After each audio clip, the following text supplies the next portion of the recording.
اور جب جب آزمایا ابراہیم کو اس کے رب نے جس جس آزمائش میں، یہ ترجمہ ہے اس کا، جب جب آزمایا اس کے رب نے اسے جس جس آزمائش میں، تو اس نے اس کو فلائنگ کلرز کے ساتھ اول ڈگری میں اس کے اندر جو ہے وہ کامیابی حاصل کی ہے۔ سر دیکھیں نا کہاں کہاں نہیں آزمایا، آگ میں پھینکا گیا آخری وقت تک۔ شروع اللہ کا نام لے کر جو بڑا مہربان نہایت رحم والا ہے۔ يا بني إسرائيل اذكروا نعمتي التي أنعمت عليكم وأني فضلتكم على العالمين۔ اے اولاد یعقوب بنی اسرائیل، اللہ اکبر، یاد کرو میری اس نعمت کو جو میں نے تم پہ کی تھی، اور میں نے تمہیں سارے جہان والوں پر فضیلت دی تھی۔ اپنے زمانے میں تمہارے جیسا کوئی بھی نہیں تھا، سر تھا، آج کوئی نہیں ہے اس طرح کا لاڈلا۔ 40 سال تک جن کے سر پہ صحرائے سینا کے اندر مسلسل بادلوں کا سایہ رہا، 40 سال تک جو لوگ مسلسل من و سلوہ کھاتے رہے، کوئی انہوں نے مزدوری نہیں کی۔ رات کے وقت ایک شبنم کی طرح قطرے گرتے تھے، صبح وہ بندیاں بن جاتی تھی، میٹھی کھا لیتے تھے، اور غولوں کے غول سلوا پرندے آتے تھے جن کو پکا کے کھاتے تھے، وہ خود بخود شکار ہونے کے لیے تیار تھے۔ جنتی خوراکیں کھاتے رہے 40 سال تک، سایہ بھی اللہ نے دیا، ٹھیک ہے جی، اور وقت کا پیغمبر بھی ہر وقت موجود بیچ میں گائیڈنس کے لیے، روحانی گائیڈنس بھی موجود ہے، دنیاوی گائیڈنس بھی موجود ہے، ریسورسز موجود ہیں۔ ہمارے انڈیا پاکستان بنگلہ دیش میں اکثر گھروں میں لڑائیاں جو ہے وہ فائنینشیل ایشوز کی وجہ سے ہوتی ہیں نا، خرچہ نہیں چل رہا ہوتا تو میاں بیوی آپس میں لڑ پڑتے ہیں، بیوی کہتی ہے میرے خرچے نہیں پورے کر رہے، خامد کہتا ہے میں پورا دن مزدوری کر کے آتا ہوں، یہ پیسوں کی حفاظت نہیں کرتی، یہ تو سب کچھ ہی ختم۔ 12 لاکھ کا لشکر، اس طرح کی لاڈلی کوئی امت ہے؟ 3 کتابیں بھیج دی اللہ نے، اور بخاری مسلم میں آتا ہے کہ بنی اسرائیل کا انتظام مسلسل انبیاء کے ہاتھوں میں رہا۔ ایک نبی فوت ہونے سے پہلے دوسرے نبی کو اپنا خلیفہ بنا کے جاتا تھا۔ حضرت موسیٰ سے لے کے حضرت عیسیٰ علیہ السلام تک 1400 سال کے اندر، یہ بھی 1400 سال ہے، 1400 سال کے اندر کوئی ایک لمحہ بنی اسرائیل پہ ایسا نہیں آیا کہ وقت کا پیغمبر موجود نہ ہو۔ تو سر لڑائی تو ہونی کوئی نہیں نا۔ آج فرقے کیوں بنے ہوئے ہیں؟ کیونکہ ایک لیڈر نہیں ہے۔ نبی علیہ السلام جب تک دنیا میں موجود تھے کوئی لڑائی نہیں تھی، سب ایک لیڈر کے اوپر متفق تھے، حتیٰ کہ کئی موقع کے اوپر بخاری مسلم میں آتا ہے تلواریں نکلی ہیں تو نبی علیہ السلام صرف ممبر پہ چڑھ کے کہتے تھے یہ کیا جاہلیت کی باتیں، چھوڑو، سب ادھر ہی پھینک دیتے تھے۔ لیکن نبی علیہ السلام جب دنیا سے چلے گئے ہیں تو جنگ جمل بھی ہوئی ہے، جنگ صفین بھی ہوئی ہے، جنگ نہروان بھی ہوئی ہے، ایک شخصیت کے اوپر لوگ ایگری نہیں ہوئے۔ یہ پیغمبر کا ہی معجزہ ہوتا ہے کہ وہ دنیا میں موجود ہو تو لوگ اس کے اوپر ایگری کر جائیں، یہ پروٹوکول کسی کا نہیں ہو سکتا۔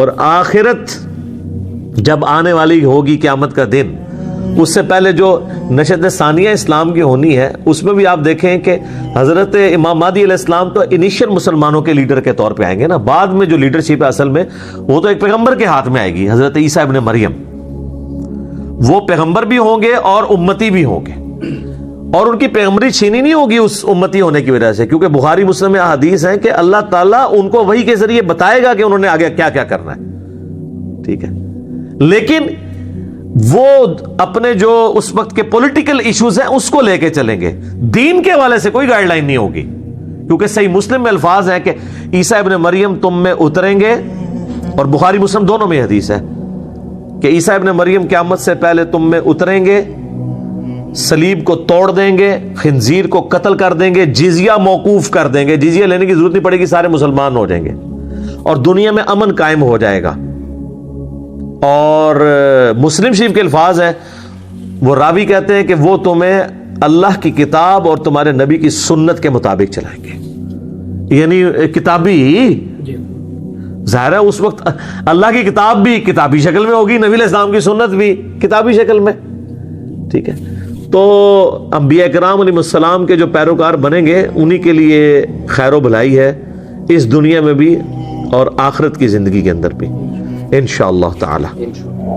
واتقوا يوما لا تجزي نفس عن نفس شيئا ولا يقبل منها عدل ولا تنفعها شفاعة ولا هم ينصرون. ڈر جاؤ اس قیامت کے دن سے جس دن کوئی جان کسی دوسری جان کے عوض قبول نہیں کی جائے گی.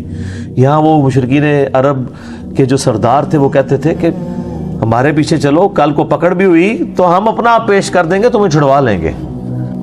اللہ نے کہا کسی جان کے بدلے کوئی نہیں. اچھا دنیا میں عشق مشوقی میں ہوتا ہے کہ میں تیرے لیے جان دے دوں گا. اللہ کہہ رہا ہے کوئی قیامت دن کوئی عشق مشوقی کوئی اس طرح کی شو بھی کرنے کی کوشش کرے گا نا، ویسے تو کسی کی ضرورت نہیں کہ کام کر جائے، ٹھیک ہے، ایسے ہی عشق سارا نکل جائے گا. ایک صرف گرم سلاخ کسی نو پھیرو تو لگ پتہ جاتا ہے، ٹھیک ہے نا. تو کوئی جان سے دوسری جان بدلے کے طور پہ قبول نہیں کی جائے گی. یونیورسل ٹروتھ دیکھ لیں. نمبر 1 یہ چیز. نمبر 2، اور نہ کسی سے کوئی مالی تاوان، کوئی رشوت کے طور پہ چیز لی جائے گی کہ چلو جی پیسے لے کے چھوڑ دو. نہ ہی کسی کی سفارش کام آئے گی اور نہ ہی ان کی مدد کی جائے گی. دنیا میں بھی یہی ہوتا ہے نا، جان کے بدلے جان. یہ بہت کم کیسز میں ہمارے قبائلی علاقوں میں ہوتا ہے کہ جب کوئی لڑائی ہوتی ہے یا کوئی کسی نے کسی کی بچی کے ساتھ نکاح کر لیا، وہ کہتا ہے جی آپ اس کی بجلی لے جائیں، ایک جان کے بدلے دوسری جان. وہاں بھی قبائلی سسٹم میں ہوتا تھا، ایک بندہ ادھر سے قتل ہوتا تھا، وہ ادھر سے ایک کر دیتے تھے. حالانکہ وہ قاتل ضروری نہیں کہ وہ اسی قاتل کو قتل کریں، کوئی ایک بندے کو قتل کرتی ہے. یہ بھی نہیں ہوگا. نہ مال لیا جائے گا. دنیا میں آپ رشوت دے کے چھڑوا سکتے ہیں کسی کو جرم سے، یا جج کو رشوت لگا سکتے ہیں، لیکن آخرت میں نہیں. آخرت کا جج تو اللہ ہے. اور نہ ہی کسی کی سفارش قبول کی جائے گی. تو مجھے بتائیں یہ آیت نمبر 123 سورۃ البقرہ کی پڑھنے کے بعد کوئی شخص کسی پیر کا یہ دعویٰ قبول کر لے گا کہ میں اس وقت تک جنت میں نہیں جاؤں گا جب تک کہ تمہیں بھی ساتھ نہ لے جاؤں؟ تو صرف وہ صحیح کرتے ہیں، آپ کو قرآن نہیں پڑھنے دیتے، ٹھیک ہے. صحیح مسلم میں حدیث ہے، نبی صلی اللہ علیہ وآلہ وسلم نے فرمایا قیامت والے دن جس کے عمل نے اسے پیچھے کر دیا اس کا نسب اسے آگے نہیں لے کے جا سکے گا. سر یہ ذہن میں رکھیں، یہ جو لوگ کہتے ہیں نا ہم سید ہیں، شاہ جی صحیح مسلم، اے مولانا شریف نہیں، قیامت والے دن جس کے عمل نے اسے پیچھے کر دیا اس کا نسب اسے آگے نہیں لے کے جا سکے گا. اب آپ کو وہ حدیث سمجھ آئے گی جو بخاری مسلم دونوں میں ہے. اے میری بیٹی فاطمہ، میرے مال سے جو تو نے لینا ہے مجھ سے لے لے، اگر اللہ کے حضور پکڑی گئی تو میں تیرے کچھ کام نہیں آؤں گا. اچھا یہ صرف فاطمہ کے لیے نہیں ہے.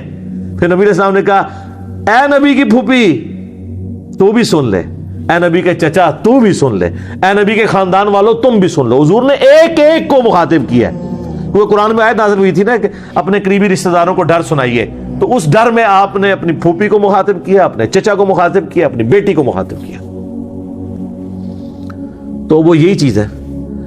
اچھا یہ جو آج ہمارے انڈیا پاکستان بنگلہ دیش کے مسلمانوں کو یہ شفاعت کا کانسیپٹ ہے، تو یہ یار مطلب صحابہ اور اہل بیت کو کیوں نہیں سمجھ آئی کہ یہ شفاعت جو کچھ بھی ہے تیرے محبوب کی امت سے ہے؟ کوئی ضعیف روایت بھی ہے کہ جو کچھ بھی ہے تیرے محبوب کی امت سے ہے؟ کسی صحابی کا قول، کسی تابعی کا قول؟ اس طرح تو ہے ہی نہیں ہے. عمل ہے پھر یقیناً اگر کسی کا عمل بہتر ہوا تو پھر اللہ تعالیٰ اس کے نسب کا فائدہ بھی اسے دے گا. یہاں دیکھ لیں بنی اسرائیل کو اللہ نے کہا میں نے سارے جہان والوں پہ فضیلت دی، کیوں؟ اولاد ابراہیم تھے. لیکن ضربت علیہم الذلہ بھی ان کے اوپر ہی آیا ہے. پھر اللہ نے یہ نہیں دیکھا کہ ابراہیمی ہے تو چھوڑ دیں ابراہیمی ہونے پہ. ہماری امت کے اندر بنو اسماعیل کو اللہ نے فضیلت دی تمام جہان والوں پہ، تو آپ دیکھ لیں کہ پھر حسن و حسین ہی جنتی نوجوانوں کے سردار ہیں، سیدہ فاطمہ ہی جنتی عورتوں کی سردار ہے. نبی علیہ السلام کی جو اہل بیت ہیں ان کو ہی نسبت. پھر اسی طریقے سے بخاری مسلم میں حدیث ہے کہ خلافت جو ہے وہ قریش میں رہے گی. قریش کون ہے؟ بنی اسماعیل. غیر بنو اسماعیل میں سے کوئی خلیفہ نہیں بن سکتا. تو یہ آپ ساری چیزیں دیکھیں تو آپ کو پتا چلے گا یہ ساری چیزیں اس وقت فائدہ مند ہیں جب کسی کے اعمال بھی اچھے ہوں. وَإِذِ ابْتَلَى إِبْرَاهِيمَ رَبُّهُ بِكَلِمَاتٍ فَأَتَمَّهُنَّ قال إني جاعلك للناس إماما قال ومن ذريتي قال لا ينال عهد الظالمين. اب اللہ کے لاڈلے ترین پیغمبر سیدنا ابراہیم خلیل اللہ کا ذکر خیر ہے. سر یہی اب چلنا ہے کتنے رکوعوں تک. کیا سوز و گداز ہے جی, کیا عشق کیا اللہ نے اپنے اس بندے کے ساتھ, اور اس بندے نے کیا عشق نبھایا ہے اپنے رب کے ساتھ. ہائے ہائے ہائے. سر یہ پہلا آپ سرٹیفکیٹ دیکھیں, میں کہتا ہوں اس کائنات میں کسی شخص کو یہ سرٹیفکیٹ مل جائے نا تو وہ اس سے بڑی کوئی ڈگری اس کے لیے نہیں ہو سکتی. اور جب جب آزمایا ابراہیم کو اس کے رب نے جس آزمائش میں, یہ ترجمہ ہے اس کا, جب جب آزمایا اس کے رب نے اسے جس آزمائش میں, تو اس نے اس کو فلائنگ کلرز کے ساتھ اول ڈگری میں اس کے اندر جو ہے وہ کامیابی حاصل کی ہے. سر دیکھیں نا کہاں نہیں آزمایا, آگ میں پھینکا گیا آخری وقت تک.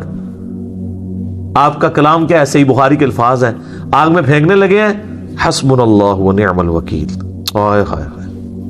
سر اسرائیلی روایتوں میں تو یہاں تک ملتا ہے, چونکہ اسرائیلی روایتوں کے بارے میں جو قرآن و حدیث سے نہ ٹکرائیں, صحیح بخاری کے الفاظ ہیں کہ بنو اسرائیل کی روایتوں کو بیان کرنے میں حرج نہیں ہے, نہ ان کی تصدیق کرو نہ تکذیب کرو, اس لیے کہ ہو سکتا ہے کتاب و سنت کے خلاف ہو تم تصدیق کر دو, اور ہو سکتا ہے کتاب و سنت کے عین مطابق ہوں اور تم اس کی تکذیب کر دیتے ہو.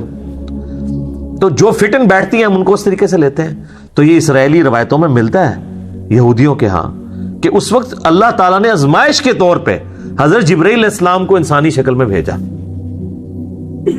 حضرت ابراہیم کو ٹیسٹ کرنے کے لیے, اور اس نے آ کے کہا کہ حضرت اگر آپ کے تو میں آپ کو بچا لیتا ہوں. اچھا, حضرت ابراہیم علیہ السلام کو یہ پتا بھی تھا یہ فرشتہ اللہ کی طرف سے ہے, تو انہوں نے کہا جبرائیل جس کے لیے مجھے پھینکا جا رہا ہے وہ دیکھ رہا ہے نا, مجھے تیری حاجت نہیں ہے. حسبنا اللہ ونعم الوکیل. اور یہ مجھے بالکل حضرت ابراہیم کے کریکٹر میں فٹ ان بیٹھتی ہوئی یہ بات لگتی ہے کہ واقعی ایسا ہوا ہوگا. ابراہیم علیہ السلام اتنے خوددار تھے اس حوالے سے کہ انہوں نے جبرائیل کو بھی ایکسپٹ نہیں کیا. سر یہ قربانیوں کے بعد پھر ڈگری مل رہی ہے. پھر وہ سب سے بڑی قربانی جو 87 سال کی عمر میں جا کے اللہ تعالیٰ نے بیٹا دیا, جب اپنی عمر 99 ایئرز ہوئی, بچے کی عمر 12 سال ہوئی, کہا جی اس کو ذبح کرو. تو دیکھیں کوئی دوسری بات ہی نہیں کی انہوں نے. تو اللہ تعالیٰ ماتا ہے پھر یہ سارے جب امتحانات سے گزرا تو ہم نے کہا کہ ہم تمہیں انسانیت کا امام بنانے والے ہیں. اچھا, ابراہیم علیہ السلام کی زندگی میں تو گنتی کے لوگ ان کے اوپر ایمان لے کے آئے ہیں. سورۃ العنکبوت میں آتا ہے کہ صرف ایک لوط ان پر ایمان لے کر آیا ان کے گھر والوں کے سوا. کوئی صاحب امت پیغمبر نہیں ہے حضرت ابراہیم کوانٹٹی وائز, جس طرح کہ نبی صلی اللہ علیہ وسلم کی امت ہے. حضرت موسیٰ علیہ السلام کو اللہ تعالیٰ نے اتنے جانثار لوگ ساتھی دیے. اللہ تعالیٰ فرما رہا ہے کہ ہم نے اسے کہا تو ہمیں انسانیت کا امام بنانے والے ہیں. ہائے ہائے. تو ابراہیم علیہ السلام کہتے ہیں قال ومن ذریتی, تو یا اللہ جو میری اولاد ہے وہ بھی ہوگی. جواب کیا انٹلیکچوئل ہے, مختصر جواب ہے اور کمال کا. یہ پوچھا گیا کہ میں تو امام ہوں تو میری اولاد میں بھی امامت ٹرانسفر ہوگی. شاہ جی تسی تے امامت روک دے نہیں پہ ہون تک. اللہ نے کہا میرا عہد ظالموں کے لیے نہیں ہوگا, یعنی جو تیرے پیروکار ہوں گے نا ان کو تو امامت مل جائے گی. امامت سے مراد یہ کوئی منصب یا کوئی امام مسجد کی ڈگری نہیں ہے, مراد یہ کہ وہ لوگوں کو دین سکھائیں گے. انبیاء کا جو دین ہے وہ جو اللہ نے ان کو دیا ہے وہی کے ذریعے اس کا تعارف کروائیں گے امتوں کو. تو اللہ نے فرما دیا اس میں بھی کہ تیری اولاد میں بھی کوئی ہوا نا, اگر وہ ظالم ہوا, اپنی جان پہ ظلم کرنے والا, سب سے بڑا ظلم کون سا ہے؟ شرک. ان الشرک لظلم عظیم, سورہ لقمان آیت نمبر 13. اگر تیری اولاد کے اندر کوئی ظلم کرنے والا ہوا, چاہے وہ شرک کرنے والا یا گناہ کبیرہ کرنے والا, وہ کوئی امام نہیں بنے گا. آپ بے شک کہتے رہے سید نے سوٹا لا رہے ہیں جی, سید ہیں جی, گوٹے گڈے پکڑو. اور اللہ تعالیٰ فرما رہا ہے ابراہیم جو تیرے طریقے پہ نہیں چلے گا نا اس کے لیے کوئی ڈگری نہیں ہوگی. تو اس میں یہ امپلائڈ ہے کہ اگر تیری اولاد میں کوئی تیرے طریقے پہ چلے گا تو وہ امام بھی وہی ہوگا. تو امام حسین ہے نا امام, سر امام حسن ہے نا امام, وہ ڈیزرو کرتے ہیں, ابراہیمی اولاد ہے, انہوں نے پرفارم بھی کی ہے. تو قرآن سے یہ حسنین کریمین کی امامت قرآن سے ثابت ہوتی ہے, یہ والی امامت. وہ ڈیوائن امامت نہیں کہ جو ختم نبوت کے منافی ہے، اس پر میرا کلپ بھی آپ دیکھ لیں، عقیدہ امامت یوٹیوب پہ جا کے. تو اللہ تعالیٰ ماتا ہے ظالموں کو عہد نہیں ملے گا ہاں تیری اولاد میں کوئی تیرا پیروکار ہوگا. تو یہ وہی حدیث صحیح مسلم کی کہ جس کو اس کے عمل نے پیچھے چھوڑ دیا اس کا نسب اسے آگے نہیں لے کے جا سکتا. اللہ اکبر. وَإِذْ جَعَلْنَا الْبَيْتَ مَثَابَةً لِلنَّاسِ وَأَمْنًا وَاتَّخِذُوا مِن مَّقَامِ إِبْرَاهِيمَ مُصَلًّى وَعَهِدْنَا إِلَىٰ إِبْرَاهِيمَ وَإِسْمَاعِيلَ أَن طَهِّرَا بَيْتِيَ لِلطَّائِفِينَ والعاكفين والركع السجود. اور جب ہم نے بنایا اس خانہ کعبہ گھر کو مرکز لوگوں کے لیے اور امن کی جگہ بنا دیا، اور ہم نے حکم دیا اپنے محبوب صلی اللہ علیہ وآلہ وسلم کو کہ ابراہیم کے کھڑے ہونے کی جگہ کو اپنا مصلی بناؤ. اچھا، نبی علیہ السلام جب تک مکے میں تھے نا تو آپ کھڑے ہوتے تھے مستجاب دیوار کی طرف، یعنی یہ قبلہ شریف ہے نا، اگر آپ دیکھیں ریکٹینگولر ہے یوں. پاکستان سے اگر آپ دیکھ رہے ہو نا تو یہاں پہ مقام ابراہیم ہے، ٹھیک ہے جی، آلموسٹ کعبے کے اس طرف، اور یہاں پہ خانہ کعبے کا دروازہ ہے اور اس کارنر پہ حجر اسود ہے، ٹھیک ہے. اور یہ جو دیوار ہے نا یہ والی، یہ کہلاتی ہے مستجاب، 70 انبیاء کا مصلی ہے، کیونکہ یہاں پہ اگر کوئی کھڑا ہونا تو اس کا رخ بیت المقدس کی طرف ہو جاتا ہے. اور اس دیوار کے بالکل اپوزٹ حتیم ہے، حتیم کی جو اپوزٹ والی دیوار ہے اسے مستجاب کہتے ہیں. تو نبی علیہ السلام یہاں کھڑے ہو کے نماز پڑھتے تھے تو دونوں قبلوں استقبال ہو جاتا تھا. حضرت عمر کی خواہش تھی کہ نبی علیہ السلام اپنا مصلی بدلیں، انہوں نے مشورہ بھی دیا. بخاری مسلم میں حدیث ہے حضرت عمر کی، آپ عارضی دیکھیں.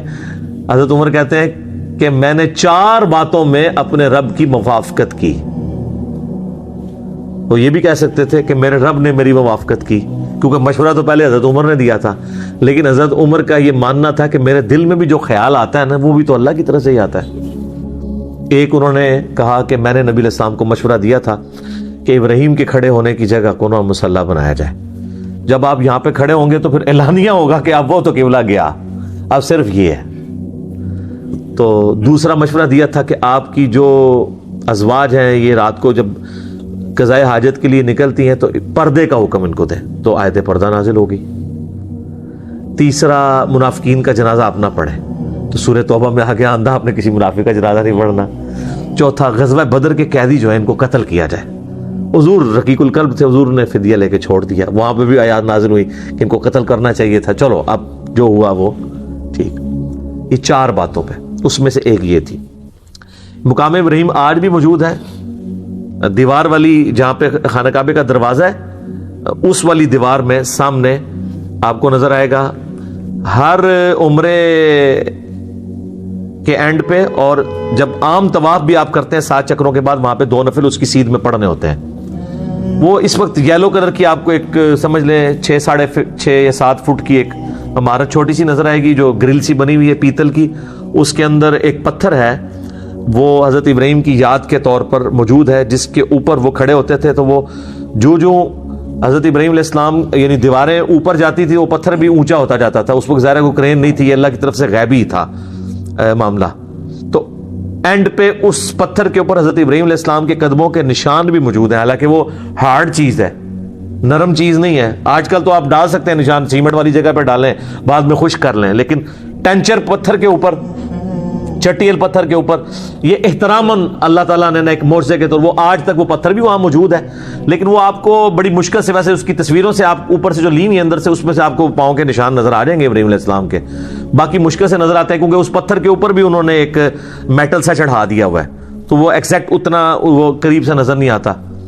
تو وہاں پہ حضرت ابراہیم علیہ السلام کا وہ مصلی.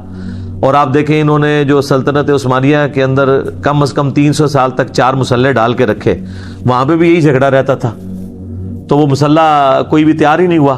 یہ خانہ کعبہ ہے، یہ مقام ابراہیم ہے، پاکستان کی طرف سے دیکھیں تو بیسٹ ویو ہے. حجر اسود والا کارنر بھی آپ کو نظر آتا ہے، دروازہ بھی، اور یہاں پہ یہ بھی، اور حتیم بھی نظر آتا ہے یہاں سے دیکھ رہے ہو. تو سر یہاں کے اوپر اس کارنر کے اوپر نا جناب وہ مسلح تھا حنبلی، یہاں پہ شافعی، اور اس جگہ پہ کر کے جو ہے وہ تھا فقہ حنفی توڑے وڈے پراواں دا، اور اس طرف تھا مالکی مسلح۔ مقام ابراہیم پہ کسی کا مسلح نہیں تھا۔ میرا یوٹیوب کے اوپر بڑا ڈیٹیل ہے اماموں کی گستاخی کا فتویٰ مسئلہ 197، اس میں تو ہم نے کلرڈ تصویریں 1925 کی 1955 کی دکھائی ہیں۔ تو آپس میں جھگڑتے تھے، ساروں کی خواہش تھی کہ ساڈا امام جڑا ہے وہ ابراہیمی ہے، تو ابراہیم علیہ خالی ابراہیمی کا، تو یہ بدبخت رہے 300 سال تک کسی کو توفیق ہی نہیں ہوئی مقام ابراہیم پہ کھڑے ہونے کی، کیونکہ وہ کہتے تھے ٹھیک ہے اسی بھی نہیں کھلواؤں گے، تسی بھی نہیں کھلو گے، نہ کھیلیں گے نہ کھیلنے دیں گے۔ جب سعودی حکومت نے یہ 4 مسلح اٹھوائے تو انہوں نے مقام ابراہیم پہ اتنے 100 سال کے بعد واپس امام میں کعبہ کو کھڑا کر کے 4 مسلح اٹھوائے، الحمدللہ۔ تو یہ مقام ابراہیم کی ہسٹری ہے، بڑی انٹرسٹنگ ہے اور بڑی دکھی بھی ہے اس حوالے سے کہ امت کیا کرتی رہی ہے اس مقام ابراہیم کے ساتھ، جس کو قرآن میں کہا گیا تھا کہ مسلح بنانا ہے۔ اور ہم نے ابراہیم سے اور اسماعیل سے یہ عہد لیا تھا، ان کے بیٹے اسماعیل سے۔ یار دیکھیں پیغمبروں کو اللہ کہہ رہا ہے سب سے جلیل القدر پیغمبر اور اس کا بڑا بیٹا اسماعیل، اللہ کہہ رہا ہے ہم نے دونوں باپ بیٹا دونوں پیغمبروں کو کہا کہ صفائی کرو ہمارے گھر کی، یہاں پہ طواف کرنے والوں کے لیے، اعتکاف کرنے والوں کے لیے اور رکوع اور سجود ادا کرنے والوں کے لیے میرے گھر کو صاف رکھو۔ مسجد کی صفائی کرنا کس کی سنت ہے؟ نبیوں کی، اور یہ کام کس نے اسائن کیا ہے؟ اللہ نے۔ سر یہ بھی فضیلت ہے، ویسے تو بخاری مسلم میں کئی احادیث ہیں مسجد کی صفائی کی فضیلت کے اوپر، لیکن یہ قرآن میں آ گیا کہ اللہ نے کہا کہ میرے گھر کو صاف ستھرا رکھو، طواف کرنے والوں کے لیے اور اعتکاف کرنے والے کے لیے اور رکوع اور سجدے کرنے والوں کے لیے۔ بل یہ آپ کو داد دینی پڑے گی کہ اس وقت کی جو سعودی حکومت ہے، یقین کریں جس کمٹمنٹ کے ساتھ ان لوگوں نے حرمین شریفین کا انتظام رکھا ہوا ہے، ایٹ لیسٹ 4000 کے قریب تو ملازمین ہیں صرف حرم مکہ میں جو ہر وقت صفائی کے اوپر مامور ہیں۔ ہزاروں وہاں پہ آپ کو پیتل کے ملیں گے ریکس جن کے اندر قرآن رکھے ہوئے ہیں، وہ اس کو صاف کرتے رہتے ہیں، ڈسٹ، ٹھیک ہے۔ اس کے علاوہ بھی جتنی صفائی وغیرہ ہے وہ سارے کا سارا انتظام وہ کرتے ہیں۔ اور آپ دیکھیں کہ دنیا کے آلموسٹ 150 سے زیادہ ممالک، 150+ ممالک کے لوگ، ہر قسم کی عادتوں والے لوگ آئے ہوتے ہیں۔ میں نے تو وہاں حبشیوں کو دیکھا ہے کہ وہ وضو خانے پہ بیٹھ کے نا اپنی تہمت ایسے اونچی کر کے وہیں پہ پیشاب کر کے نا تو وہ ٹوٹی کھول کے سجا بھی کر لیتے ہیں کہ چھوٹا پیشاب تو ہے، ٹھیک ہے۔ یعنی اس طرح اجڑ قسم کے لوگ بھی ہیں۔ حرم مکہ کے اندر کس طرح کی چیزیں بھی لے جاتے ہیں، لیکن سر پورے حرم میں میرا چیلنج ہے آپ کو ذرا سی بھی سمیل نہیں آئے گی، اتنا صفائی کا اہتمام ہے۔ لوگ اسے روحانی معاملہ سمجھ رہے ہوتے ہیں، روحانی معاملہ نہیں ہے، وہ صفائی مینٹین کی ہوئی ہے انہوں نے۔ ایک دن کے لیے صفائی روک لینا تو پتہ چل جائے گا حرم مکہ میں کیا صفائی رہتی ہے۔ لوگ سمجھتے ہیں شاید کوئی فرشتے آ کے صفائی کر جاتے ہیں، وہ جی خاص خوشبو ہے، وہ یہاں پہ بھی آپ کو ملی ہوتی ہے نا خوشبو، تو لکھے ہوتا ہے غلاف کعبہ، وہ سر وہ خوشبو غلاف کعبہ سے نہیں آ رہی ہوتی، غلاف کعبہ کو لگائی ہوئی ہوتی ہے انہوں نے۔ وہاں ٹپیکل ایک اسمیل آپ کو تھرو آؤٹ آتی بڑی اچھی سی، وہ اس صرف کی ہے جو وہ وہاں پہ ڈٹرجنٹ بلکہ کہنا چاہیے، صرف تو ایک خاص کمپنی کے ایک برانڈ کا نام ہے ڈٹرجنٹ جس سے وہ صفائی کرتے ہیں۔ اور دیکھیں اہتمام یہ ہے کہ وہاں پہ انہوں نے وہ جو گاڑیاں صفائی والی رکھی ہیں وہ بھی بجلی کی چارج ہیں، کوئی انجن نہیں ہے ان کے اندر، بیٹری کے اوپر چلتی ہے، کوئی آواز نہیں، آپ کے پاس وہ چل رہی ہیں آپ کو آواز آنی نہیں، ظاہر ہے وہ بیٹری والی ہے۔ اور وہ طواف کعبہ روکے بغیر اس طریقے سے بیچ میں انٹر ہو کے ساتھ ساتھ صفائی کرتے جاتے ہیں، طواف بھی جاری رہتا ہے، اتنا بہترین انتظام کیا ہوا ہے۔ تو وہ آج تک وہ معاملہ الحمدللہ اس طریقے سے جاری ہے۔